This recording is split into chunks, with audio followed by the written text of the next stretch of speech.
Здравствуйте, уважаемые друзья! С вами я, Юрий Тютченко, кандидат ветеринарных наук, и в этом видеоподкасте рассмотрим, что надо делать, если собаку укусила пчела или оса.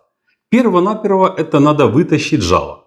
Сделать это надо как можно более аккуратно. Или ногтями, или пинцетом, так чтобы максимально все вытащить. В том числе и остатки ядосодержащего мешочка. Если кусает оса, то она жало вытаскивает полностью. И в этом случае ничего вытаскивать не надо. В большинстве случаев собаки нормально переносят укус пчел и других жалящих насекомых.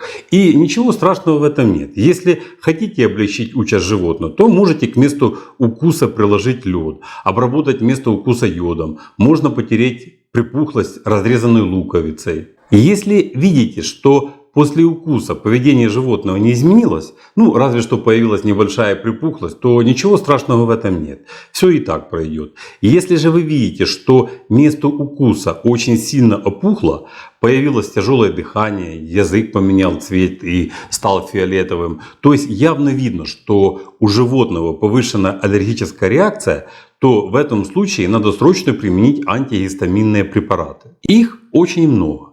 Наиболее распространенные из них это супрастин, кларитин, тавигил, диазолин. Супрастин, как правило, есть во многих домашних аптечках. Если возникла такая ситуация, то можно дать 1/4 таблетки для мелких собак, 1/2 для средних и 1 таблетку для крупных собак. Помогут также и другие антигистаминные препараты. Самое главное, чтобы они у вас были при себе.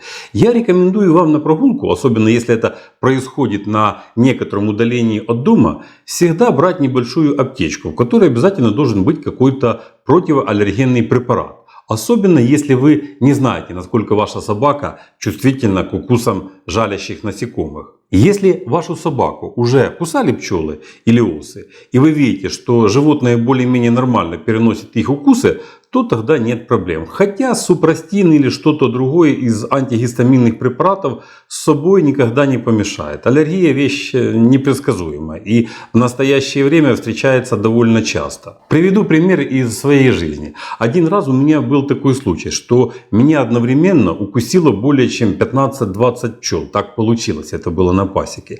Я вообще хорошо переношу укусы пчел и никогда на это не обращал внимания. Если 1-2 пчелы укусят, то, как правило, появляется припухлость, которая без проблем сама собой, без всякой дополнительной помощи, сходит в течение суток-двух. Об общих аллергических реакциях речи вообще никогда не было. Но когда меня укусило большое количество пчел, то я сначала почувствовал сильный зуд по всему телу, потом быстро нарастающую отечность всего тела, головокружение. И я понял, что если в тот момент немедленно ничего не предпринять, то ситуация может быть непредсказуемая и может плохо закончиться для меня. Тем более, что на пасеке в тот момент никого из людей рядом не было. По счастливой случайности у меня в портфеле был супрастин. Я выпил 2 таблетки сразу, и буквально через 5 минут мое состояние стабилизировалось. Зуд и головокружение прошли. Вот так мне супрастин спас жизнь. Или моя профессия, не знаю. Ведь портфельчик-то был не простой, а тот, с которым я ходил на вызовы к клиентам. И там, кроме супрастина, много чего еще было. Даже если бы меня и змея укусила, то я нашел бы выход из той ситуации. Поэтому хорошо, когда все самое необходимое в нужный момент находится рядом. Я не скажу, что часто от укуса насекомых у собак бывает очень сильная аллергическая реакция, как-то учащенное дыхание или пена изо рта, рвота, шаткая походка, но в редких случаях все же бывает. И если вам придется столкнуться с этим, то в этом случае надо немедленно уколоть животному какой-то антигистаминный препарат. Дексаметазон или адреналин. Эти препараты очень успешно применяются при неотложных состояниях, но это уже можно делать только в условиях ветеринарной клиники. К счастью, как я уже сказал, что такие случаи бывают очень редко. Если же у животного наблюдается достаточно сильно выраженная аллергическая реакция, то есть не сказать, что животное чувствует себя абсолютно нормально, но и не сказать, что это приближается к анафилактическому шоку. Такое состояние можно назвать аллергической реакцией средней степени.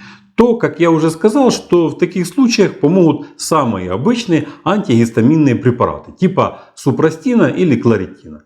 По большому счету помогут все антигистаминные противоаллергенные препараты, которые есть в вашей домашней аптечке. Я назвал лишь те препараты, которые наиболее часто на слуху. Дозировка их приблизительно та же, которую я назвал для супрастина. Плюс к этому можно нейтрализовать укус жалящих насекомых раствором уксуса с водой или раствором соды.